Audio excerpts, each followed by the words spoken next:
morning to everyone, and welcome to our today's training session on the topic of conformity assessment schemes and systems, training session of HSbooster Training Academy. Thank you for your time and willingness to spend it with us on this morning.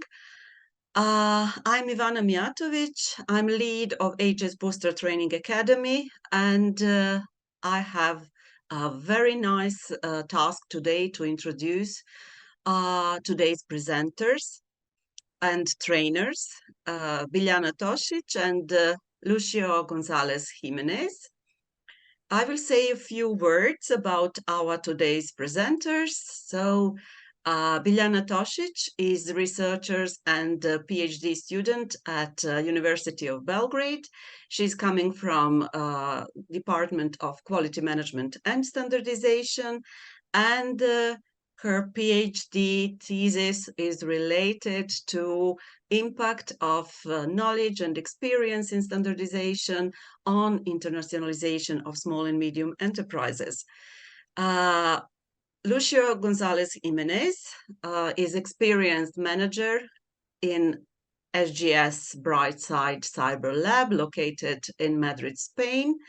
Brightside is part of SGS, the world's leading testing, inspection, and certification company. His remarkable expertise is based on his experience in multinational high-tech companies in areas of research and innovation, and through his work in most of prestigious companies, he gained a high level of expertise in market analysis, leadership, management, of multidisciplinary and multicultural teams. But please let me just to explain the primary purpose of this training session. So the primary purpose of this training session is to make standardization closer to our researchers. Today topics are related to quality infrastructure, certification, and certification schemes. But why? First of all, we have to understand that certification is a market-based tool. And for the placement of innovative products or services on global market, it might be important to understand existing certification schemes and programs around specific groups of product or services. And why not? Being able to act on a market through your own certification scheme. It is not an easy task at all, but first step or prerequisite for all of that is understanding what the certification schemes are. This training session introduces certification schemes and explain why and how certification schemes can be developed. So I'm looking forward to hearing what today's trainers have to say to all of us. But first, let me just inform you about teaching material on topic of quality infrastructure on HSbooster Training Academy website. So basically, you can find written material on this topic and case studies on this topic on our HSbooster website. Just few information, a recorded version of this webinar will be available as soon as possible at HSbooster Training Academy portal, and all participants will receive PowerPoint presentation. We would like to hear from you, and you can write your question and Q&A sections in front of you. And just a moment, please allow me to announce our next training session. We are starting our new training session series, Standardization and Practice, and on December 21st, from 10 to 11:30, topic Standardization in Practice, role of national standardization bodies. and identifying gaps in current standards. Our trainers will be Barry Cox from National Standardization Body of Ireland and Sweta Malik, receiver of Sen-Senelec Researcher and receiver of Sen-Senelec Innovation Award for Young Researchers. She's coming from University of Glasgow. That would be all from me. I would like to give a floor to Biljana. Biljana, please proceed. Thank you very much. It really is a pleasure to be here today to discuss such an important topic. Let me just share my screen. Just a second. I hope you can see my screen, the presentation. Do you see my screen? Yes. Okay, thank you. Before actually going further with our topic, I would like to ask our participants to go to our favorite website, www.menti.com, and enter the code.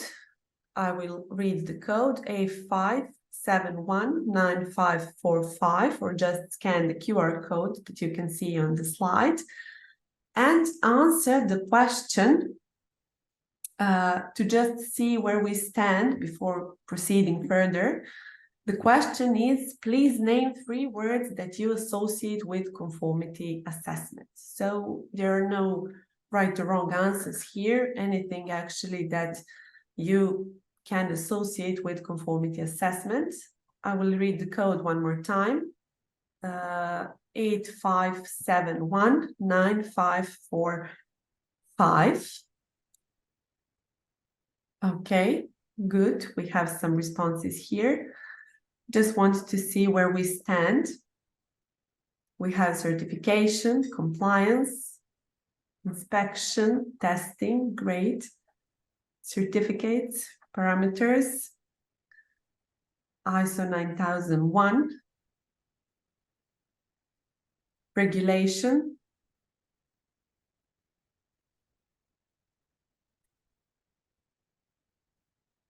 ISO 14001, calibration, market. Okay, great. Thank you. Okay, these are all great responses. So let's see now where we stand. To be able actually to speak about conformity assessment, we must first address the much broader concept, which is actually a conformity assessment. The members of the International Network on Quality Assessments have recently agreed upon the new definition, which states that quality infrastructure is the system comprising the organizations, both public and private, together with the policies, relevant legal and regulatory framework, and practices needed to support and enhance the quality, safety, and environmental soundness of goods, services, and processes. And as such, quality infrastructure as a broader concept relies on metrology, standardization, accreditation, conformity assessment, and market surveillance. Of course, over the years, many countries have established national policies to develop efficient and effective quality infrastructure.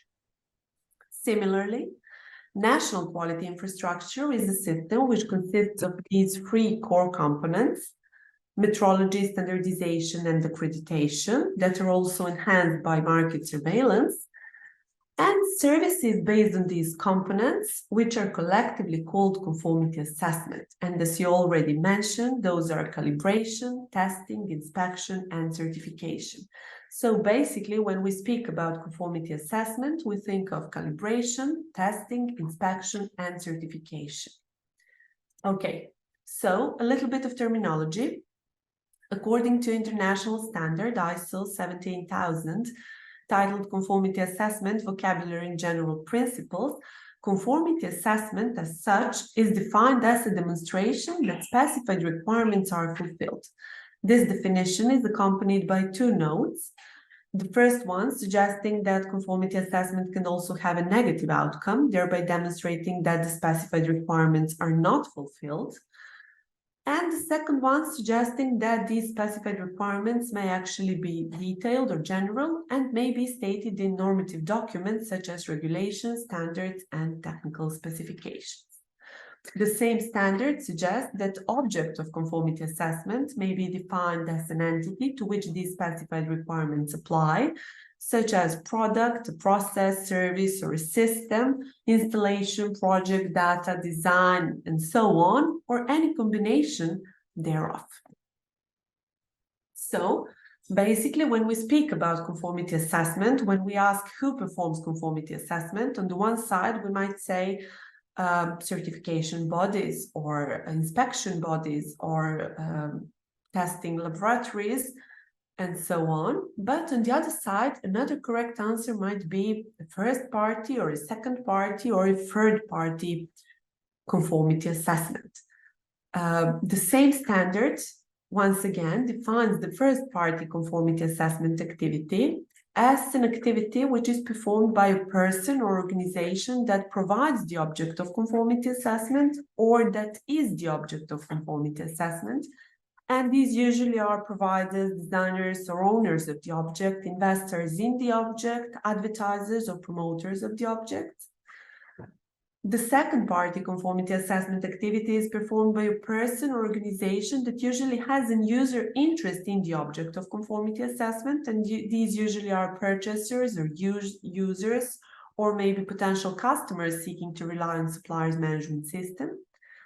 And the third-party conformity assessment activity, which is actually the most popular one, is usually performed by a person or organization that is independent of the provider of the object and has actually no user interest in the object of conformity assessment, and these usually are conformity assessment bodies. So, while each conformity assessment activity should be treated differently, there are several proven advantages of using a systemic approach and the concepts of conformity assessment schemes and systems. According to the ISO 17000, conformity assessment scheme, which sometimes might be referred to as a conformity assessment program, is defined as a set of rules and procedures that describes the subject of conformity assessment, identifies the specified requirements, and provides the methodology for performing conformity assessment, whereas a conformity assessment system is defined as a set of rules and procedures for the management of similar or related conformity assessment schemes.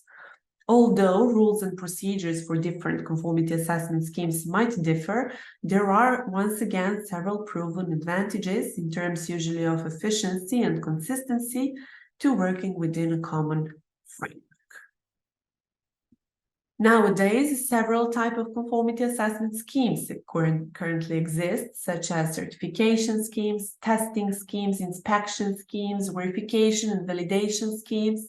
Someone might say even accreditation schemes, although there is a large debate whether accreditation might be seen as a part of conformity assessment or not. Schemes can be set up for voluntary, self-regulation or commercial marketing purposes, or for regulatory purposes, usually to ensure compliance with legal requirements. And schemes can be developed by large body of organizations such as professional and industry associations, purchaser, regulators, non-governmental groups, conformity assessment body, national standards bodies, and so on. What is important to understand here is that each conformity assessment scheme must have an owner. This means that perhaps a manufacturing company could develop a scheme for its products alone, including conducting testing, inspection, auditing of some kind, which leads to the issuing of declarations of conformity. This is one example. The other one might be where a certification body could develop a scheme for its clients, in which case the certification body is the one who takes on full responsibility for the design, application, management, and maintenance of this scheme. Another example might be a regulatory body or a trade association, maybe, who could develop a scheme and collaborate with one or more certification bodies to operate it in which case the regulatory body takes on full responsibility, usually by signing a contract or some kind of other formal agreement with the certification body. Or in some cases, even a group of certification body, maybe from different countries, could develop a certification scheme jointly, in which case these bodies, as joint owners of the scheme, must create a management structure which will enable the scheme to be operated effectively by all participating bodies. The rule is that if several schemes are using the same rules and procedures, then the scheme owners should set up a system under which all the schemes will effectively operate. And in this case, the scheme owner will become the system owner and will become responsible for the management of the whole system, including the schemes operating within. A key step when setting up a conformity assessment scheme is actually determining the needs for such a scheme and for conformity assessment in accordance with such a scheme. This means actually addressing different demands and requirements to demonstrate that an object of conformity assessment fulfills specified requirements. If such a need exists, then several additional issues must be considered. For example, issues of implementing the scheme in emerging, transitional, or developed economies, the objectives of the scheme developed, and existing schemes that could fulfill these needs maybe, or that could serve as a model for developing a new scheme, international standards that may form the basis for a range of schemes, the balance between the potential advantages and disadvantages, a little cost-benefit analysis of developing a scheme, of course, obtaining input from all affected parties when developing or setting up a scheme, other external and internal issues that might be relevant to the scheme and to the affected parties, and of course, the impact of the proposed scheme on all affected parties. Another key decision when setting up a conformity assessment scheme is actually deciding who should carry out the conformity assessment. And this one might be one of the most important decisions in the whole process, which should be based on the risk assessment and the analysis of not only the likelihood of non-conformities, but also the consequences which may arise. In some cases, these consequences can be of commercial nature, for example, market reputation or sales volume. And sometimes these consequences could be hazards to health, safety, or even damage to the environment. Consequently, the amount of time and money being spent on setting up a scheme must be balanced against these consequences. Of course, as the risks and related consequences become higher, conformity assessment activities usually become more extensive, perhaps involving some expensive test equipment or procedures, so it might be reasonable to contract out conformity assessment activities to a third party. When creating a scheme developers should consider a number of documents. For example, one of them is International Standard ISO/IEC 17007, titled Conformity Assessment Guidance for Drafting Normative Documents. Some additional documents or some additional good standardization practices might be found in the ISO/IEC directives, which specify the requirements for ISO and IEC normative documents. Of course, the World Trade Organization's Agreement on Technical Barriers to Trade, especially Annex 3, Code of Good Practices for the preparation, adoption, and the application of standards, and especially the ISO/IEC directives, once again, Part 2, Clause 6.7, which also covers aspects relevant when creating schemes and systems. What is important to remember here is that while international standards may be incorporated into many conformity assessment schemes around the world, such schemes cannot replace international standards. Schemes may list additional requirements besides those already given in international standards. So, when speaking about certification schemes, for instance, which I might say are maybe the most popular ones, once again, we basically have three types of certification schemes, and this might be something that Lucio will address in more detail later. But here, from a theoretical perspective, we must say that we have actually product certification schemes, management system certification schemes, and person certification schemes as three types of certification schemes. And as such, product certification is actually the most common one, and the mechanism whereby a certification body is the one who attests that products, either a batch or the continuous production thereof, have been inspected and tested by it, and that products collectively comply with specified requirements, which are usually contained in the standard. The attestation issued by the certification body is usually in the form of certificate, which is supported by a product certification mark that the manufacturer is entitled to affix on a product after showing compliance with specified requirements. Product certification schemes as such are developed by certification bodies in both public and private sectors at both national and international levels, offering services in both regulated and non-regulated domains. Within emerging economies, the NSB, National Standards Body, is usually the only organization which offers product certification at the national level, while within more developed economies, such product certification might be offered by private sector bodies, which eventually leads to the total withdrawal of the NSB and the state in many instances. Once again, scheme developers should consult the international standard ISO IC 17067, titled Conformity Assessment, Fundamentals of Product Certification and Guidelines for Product Certification Schemes, which describes actually 7 types of product certification schemes whose elements might be combined in different ways to create additional scheme types. So, while product certification on the one side is all about supplier-consumer relationship and it determines product quality, management system certification on the other side is all about building confidence in the supplier's ability to continuously provide the products and services that fulfill specified requirements. The attestation, once again, is issued by a certification body in the form of certificate, but in this case is supported by a wide range of materials and other documents that the organization being certified can use for marketing and public relations.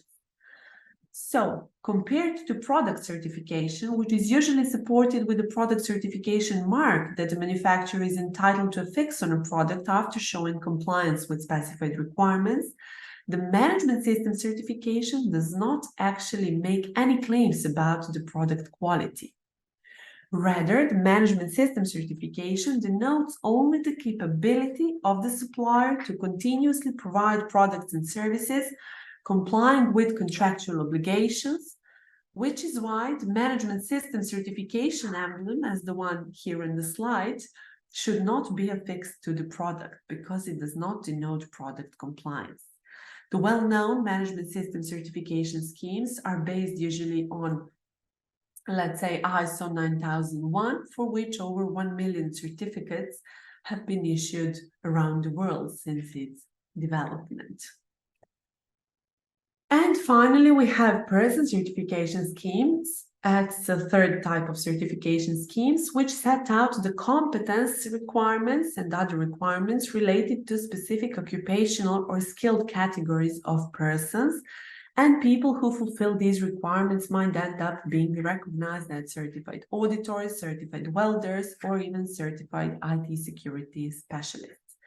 Once again, 2 standards should be considered here. One standard and 1 technical specification. International standard ISO IC 17024, titled Conformity Assessment, General Requirements for Bodies Operating Certification of Persons, and ISO IC Technical Specification 17027, titled Conformity Assessment, Vocabulary Related to Competence of Persons used for certification of persons. Finally, several questions must be considered when choosing the type of certification scheme. For example, should it be a product certification scheme or a management system certification scheme on the one hand? If the choice is a product certification scheme, is one already developed by a certification body, or maybe would a national one be more appropriate? Is a more general certification scheme required, or would a sector-specific scheme be more appropriate? If the choice is a general management certification scheme, then we again should ask ourselves, would it be focusing on quality or the environment or information security, food security, energy efficiency, or their combination? If the choice is a sector-specific scheme, would it be focusing on automotive parts or medical devices? And is the cost finally of developing a certification scheme worthwhile compared to the potential benefits? Additionally, several questions must be considered when choosing the certification body. For example, is the certification body accredited for a standard to which certification is required? Is the accreditation body by which the certification body is accredited a signatory to, let's say, MRA, covering the scope you're interested in? Does the accreditation of the certification body cover the scope of the certification scheme? Is a certification body recognized in the marketplace? Let's say, does it have a list of well-known names among its certified clients? And is this list of clients publicly available on the website? Because a recognized certification body will not object to providing evidence and feedback from its certified clients. Thank you very much. This would be it from me at this point. Lucia, the floor is yours. Thank you very much, Biljana. Just trying to share my screen right now. I suppose you can see it. Do you? Yes. Yes, yes. Okay, good. So, good morning, everybody. My name is Lucio Gonzalez, and as I've been introduced before by Ivana as well, I work for SGS Brightside. Just as an additional introduction, SGS is in the testing, inspection, and verification and certification business activity since 100 and almost 50 years ago. I wasn't there at that time. I don't have that much experience, but the company I represent does have, of course. And Brightside is the largest IT security network of labs in the world, with 10 laboratories with almost 37 years of experience, testing, evaluating the security of the products, either software or hardware based. So it's a long way, and hopefully we can provide you. I can provide you the most practical perspective as I can, based on these experiences, knowledge, and well, let's go for it. My question for the Mentimeter is a very day-to-day basis question for us in our activity, mainly when we approach customers. And the question is, what is the main difference between a self-assessment and a third independent party assessment? Biljana already gave you some. Yes. Can I share my screen for them so they can, so we can see their answers? Okay, just a second. I will assist you here. So once again, the question for the audience is, what is the main difference between a self-assessment and the third-party independent party assessment?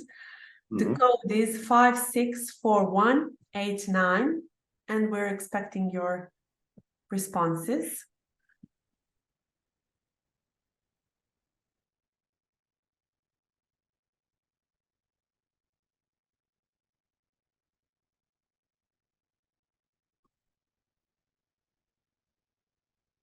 Not sure. Okay. Should we continue then? Okay. Should we wait for more answers? Okay.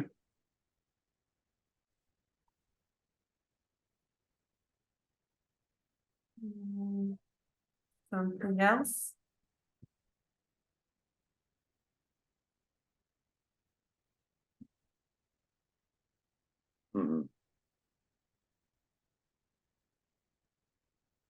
Okay. Maybe we can proceed now. Okay. We have competencies, confidence, certification, of course, is the third party. Okay, I will stop sharing my screen. Yeah, we will see it during the presentation. It's more related to value of the certification. So let me please share my screen, which I don't know which one I'm sharing now. Hold on a second, please. This one, that should be that right one. Okay.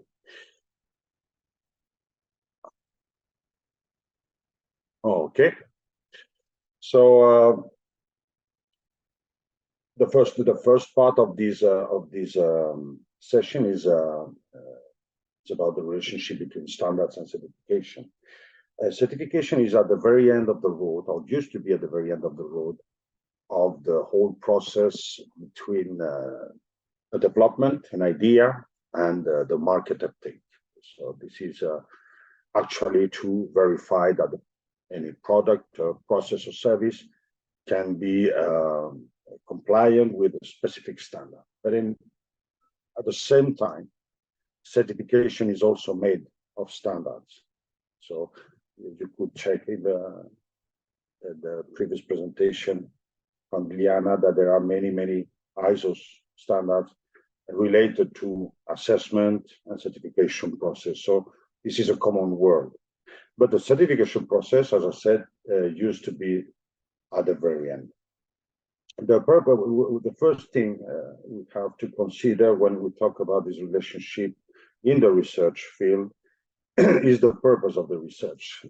Is research going to bring a new pilot, or is it only about dissemination? This is only about knowledge in order to address the right standard, the standard we need to meet, or the standards we need to consider when developing any product or service.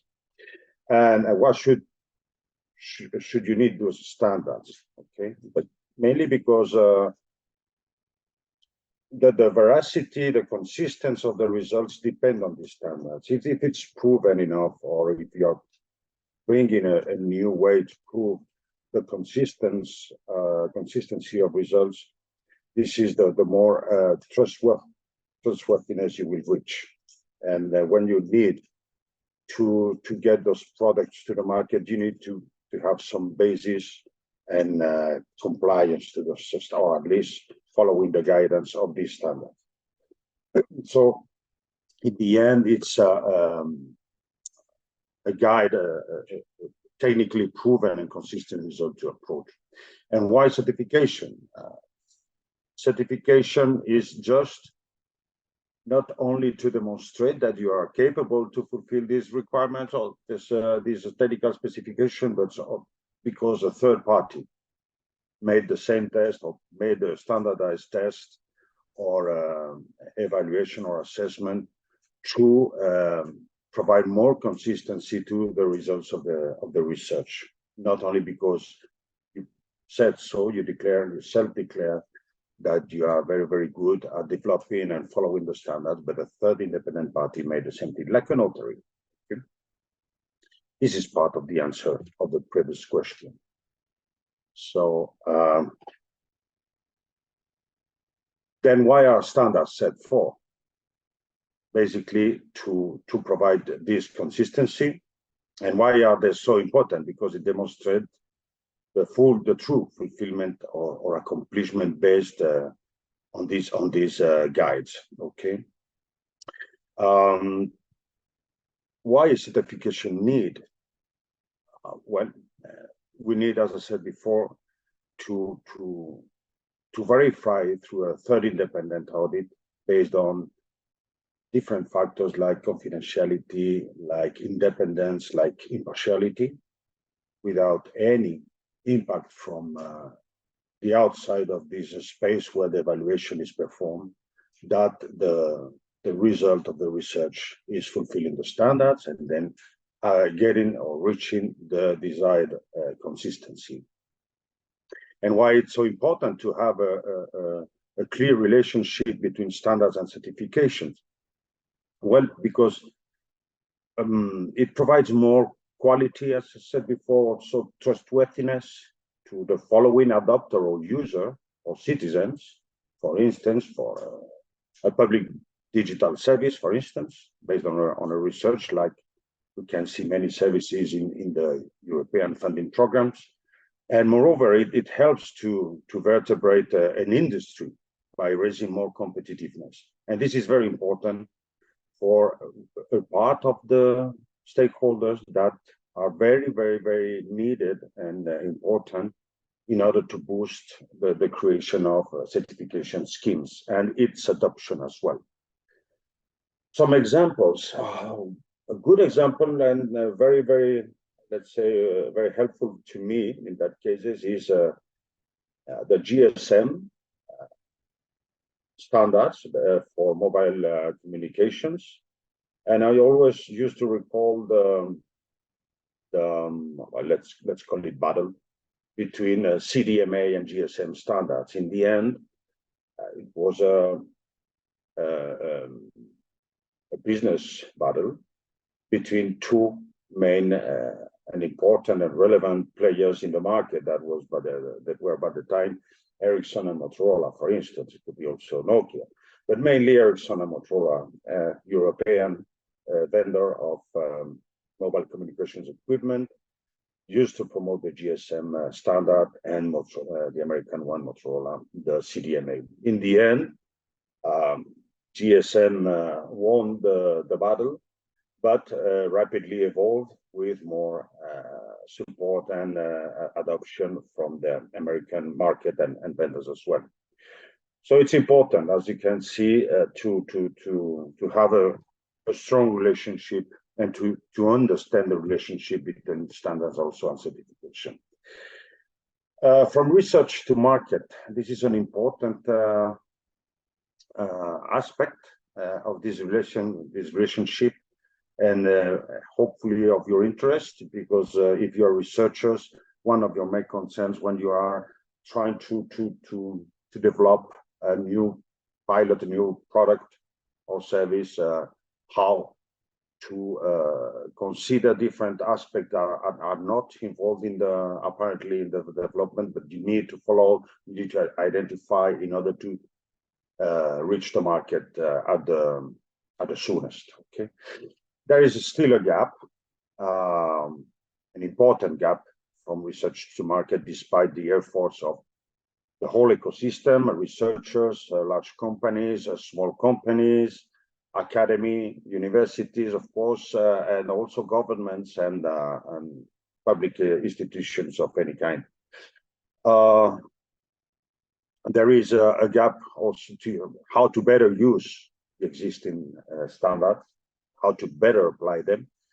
The HSbooster project is aiming to support the projects and their members to better apply, to better identify and apply those standards for their research. So this is a very, very important tool in my opinion, but also to raise new standards, because sometimes we are in a situation where we discover that current and existing standard doesn't cover the whole scenario of development or the product or the context, whatever it is.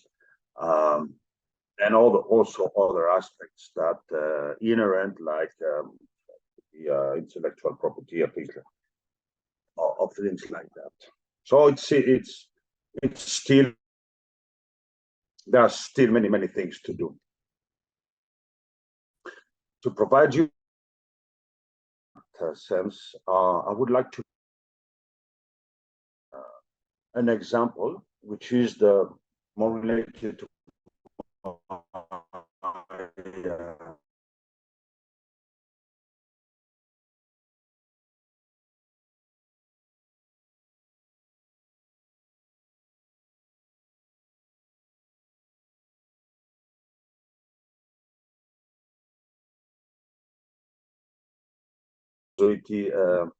sector to take some action. So by this time,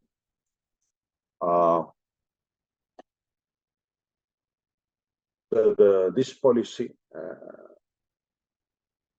had an analysis, make some consultations, and developed an action plan and brought some results, which I think will illustrate very, very clearly about the gap between research and market, and also the importance of standards and certification relationship. So the first the analysis,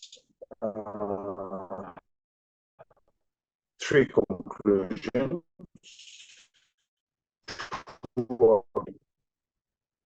Let's say linked to the training of today. The second one was the effective existence. Very, very intimately linked one each other.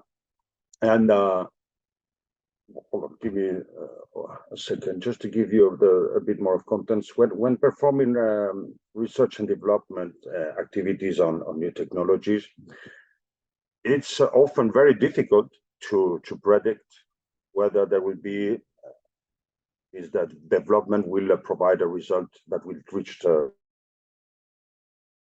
able to get some sort of reassurance that there will be a market here in Arrow. So this is a widespread problem. This is not only for security, but this is a true problem that can also be found across many industrial sectors.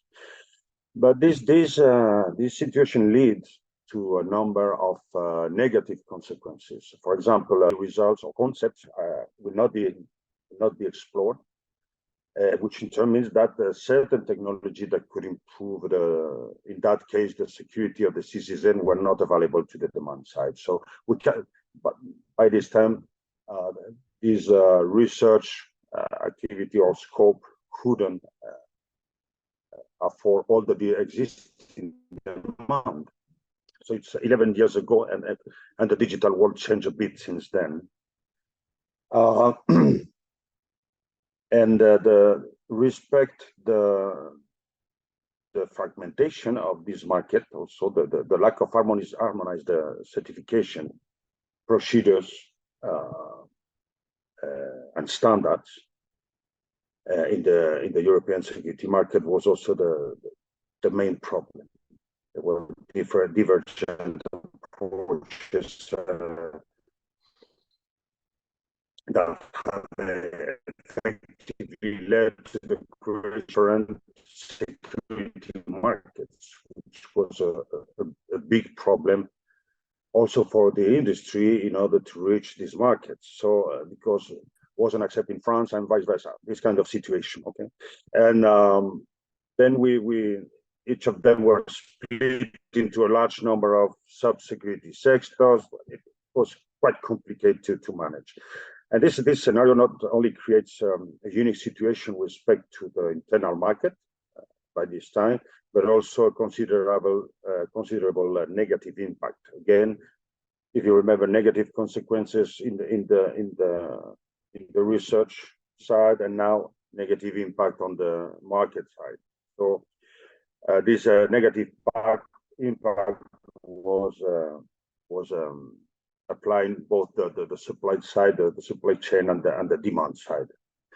Either public or private purchases of security technology. So it led to hard barriers to market entry and made true economies of scale very, very difficult to approach. So it was a real problem, right? And then the policy making process started to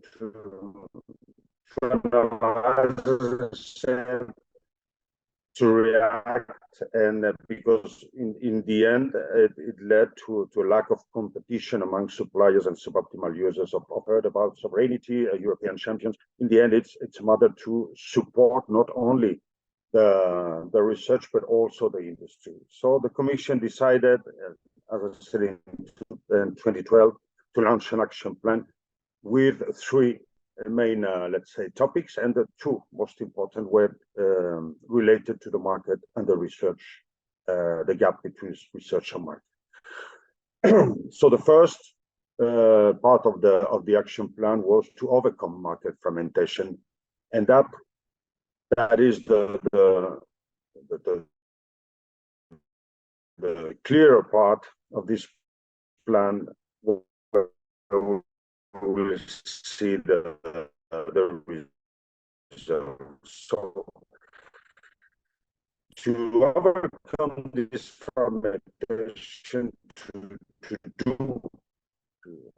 to make it through the creation of European-wide international standards, and also through the harmonization between security and defense technologies, because they are very, very intimately related fields. And the second block is the gap from research to market by aligning funding programs and enhancing also exploitation of intellectual property rights. So the roots of the IPR, as well as the full use of pre-commercial procurement. That means to get closer the demand to the supply in the context of security research that by the time was driven to Horizon 2020. So as you could see, there were problems related to the relationship between standards and certification. The lack of or insufficient existing standards promoted the appearance of either improvements of existing standards and new standards, but also new certification schemes to help to better support the research, the industry, and at the very end, the citizens part. So the action plan, as I said, was basically these two topics, and the results, which is more important of this plan, is in the cybersecurity field, a new directive oriented to the security of network infrastructures, maybe the critical infrastructures 10 years ago. Right now, the TV is opening to digital operators, support and protection. So, okay, and then new certification schemes appeared in 2019. So it's 4 years ago. The first scheme will be published January, February next year, which is under the umbrella of the framework of the Cybersecurity Act. The first one will be EUCC, EU obviously for Europe, CC for common criteria, to evaluate the security, the IT security of software and hardware. The second one will be hopefully EUCS, which is based on cloud services-based solutions platforms. The third one is expected to be European 5G certification schemes, and maybe some others will be following this path. So this, as a result of this policy, the Cybersecurity Act is providing a good answer, good result in the end.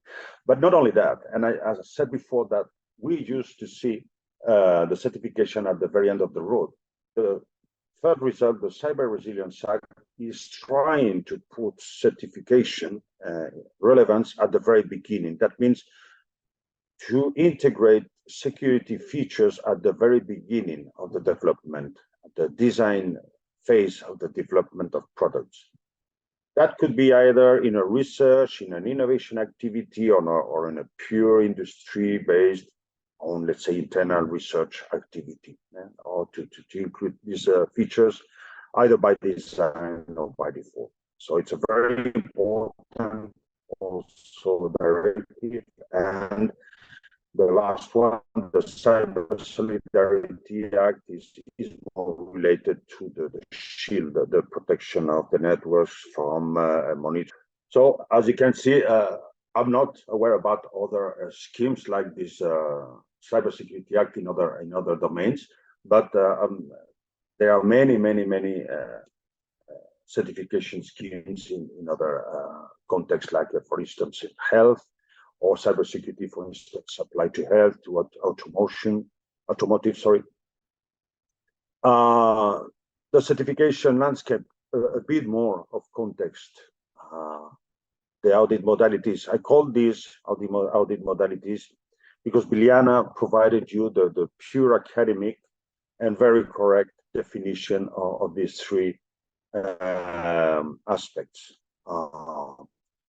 We used to call first party audit, as Biljana detailed before, for a self-assessment. That means, in other words, in a practical way, I am the developer of something and I say to the world openly that I fulfill the standards requirements or specificities or certification schemes, whatever it is, but I do it on my own as a self-declaration. Okay, so no other entity is supporting you in this reviewing or audit of technical aspects. The second party audit is more, let's say, more relevant, if you wish, following the requirements of either a vendor or an entity, as any other entity. An independent party will try to assess, to provide this conformity assessment, as Biljana correctly defined, or audit to this list of requirements, okay? Which is something that conformity assessment bodies can perform. And the third independent party audit is the one that is absolutely independent and based on the confidentiality, as I said before, impartiality, independence, and with more restrictions for this entity. This is the second and the third, but especially the third, are the most valuable, let's say, conformity assessment process. Because you, as an independent part, the word independent, it's true, truly applied. That means following the standard of assessment, you are not allowed to, let's say, to be influenced by any external factor to the evaluation process.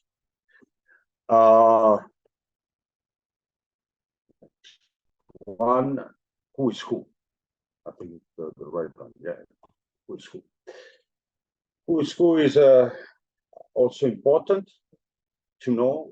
Language and communication are sometimes very, very important for us. The scheme owners could be private or public. And the scheme owners are the entities that want to really promote this certification scheme in a market.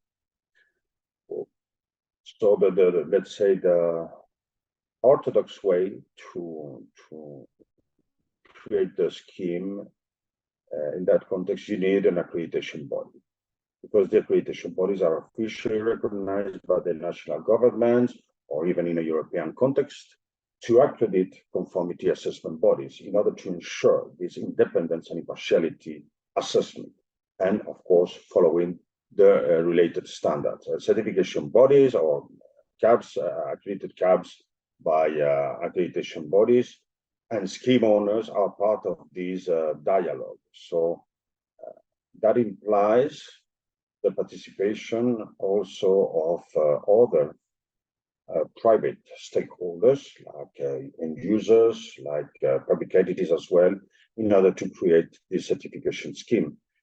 I used to say there is not a single methodology to create it, because you need to gather around a lot of different stakeholders, profiles, interests, and so on.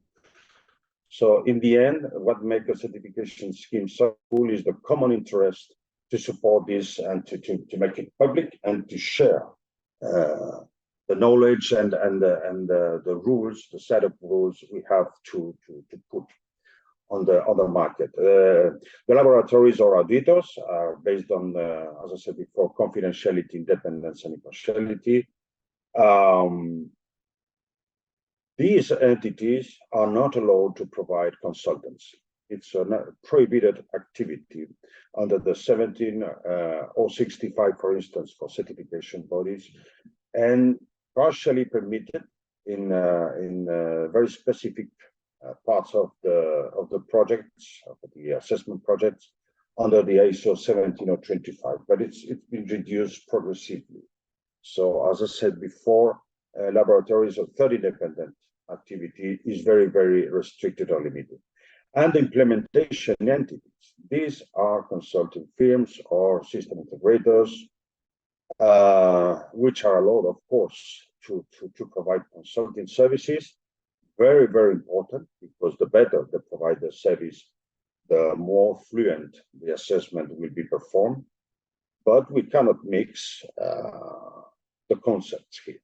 So that means that firms are not allowed to provide any external independent assessment, and the way around. The labs and certification bodies are not allowed to provide the consultants. You cannot provide an independent diagnosis of a specific set of requirements, and provide also the solution to the developer. So this is more or less the rules of our game in the end.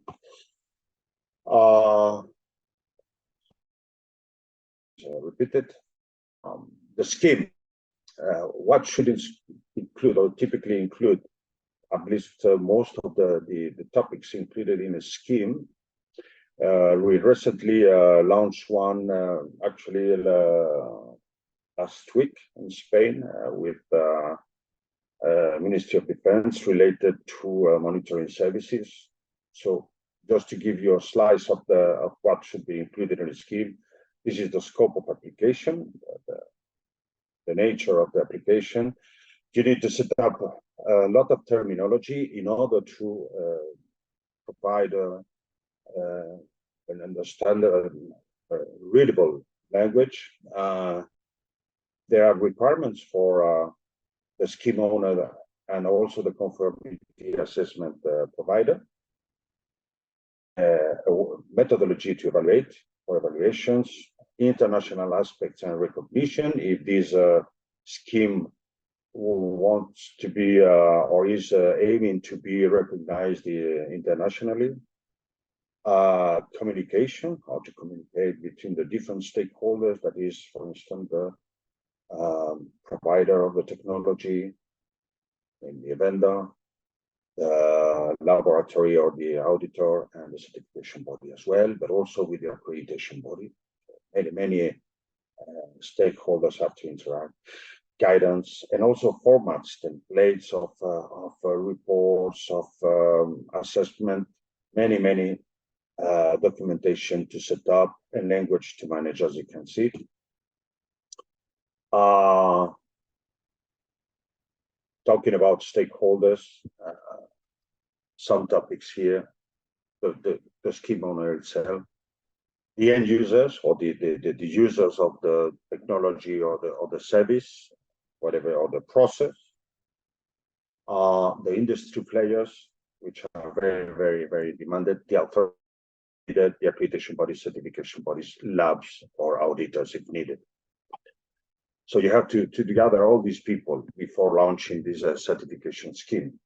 And my last slide is dedicated to an example of two different activities in that context.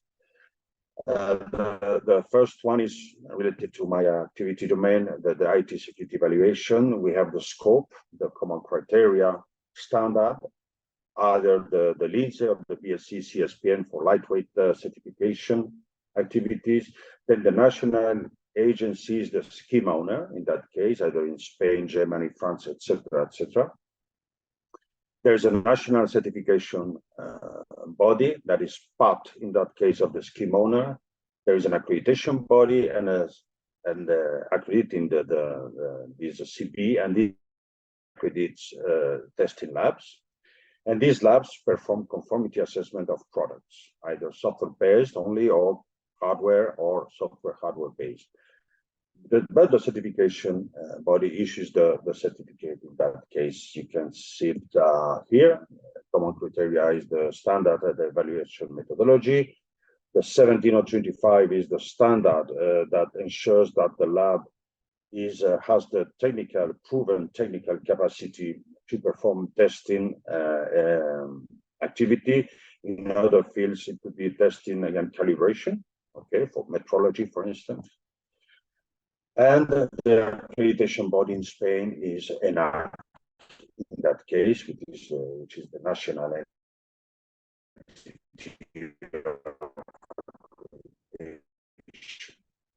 so this is more or less the full landscape in that case for IT security evaluation perspective. Now let's see another example, which now did, but this is an audit in that case. This is not a technical evaluation. The scope is the national security scheme, Spanish ENS. The national agency is also the scheme owner. But in that case, private certification bodies are accredited by the owner and also the accreditation body in order to perform the audit as a certification body with their own resources and issue the certificates following, in that case, the ISO 17065 for certification to provide a certificate of conformity with the national security scheme. And as you can see also linked with the ENAC. So this is more or less another perspective, another angle to see the certification and the standards, the importance, how they are related, who are involved in that landscape, and got a few examples of this full context. Thank you very much. Thank you so much, Lucio, and please, sorry for some technical issues during your presentation. Lucio, we have a few minutes more. One question for you. Based on your experience, how much time is needed to develop a certification scheme based on already defined standard? And do you have any advice on how to make certification schemes successful on market? We have research projects that are interested in that. Well, this is not easy, but it's a very good question. As I said before, we recently created a new one. In that case, it's been the national agency, the same one I showed in the last slide, who identified the need to create a certification scheme. So we've got in contact, we are supporting them from our perspective, and but we need to involve more players, as I said, different perspective, different interest, also the accreditation body. So this is only a preliminary phase. It took 6 months, and we are preparing for at least 18 months more, because there is a lot of material to write down, a lot of material to agree on from different perspectives. So this is not a very simple way. There is no methodology at all to create a certification scheme, because there are some ISOs, of course, that you have to follow as a scheme owner, and also as the evaluation and scope and so on, as I showed before. But in the end, it used to be 1 to 2 years, more or less 12 to 24 months. And if you are only talking about national perspective, if you want also to have international recognition, then it could be a longer path. However, it always depend on the common interest. So if there is a strong common interest and let's say a more proactive collaboration between the whole stakeholders, the process goes faster. So I would say from 1 to 3 years. 1 to 3 years, okay. and how to make certification schemes successful on market? Well, no, but it's this one is easy. The better is the agreement between the whole stakeholder,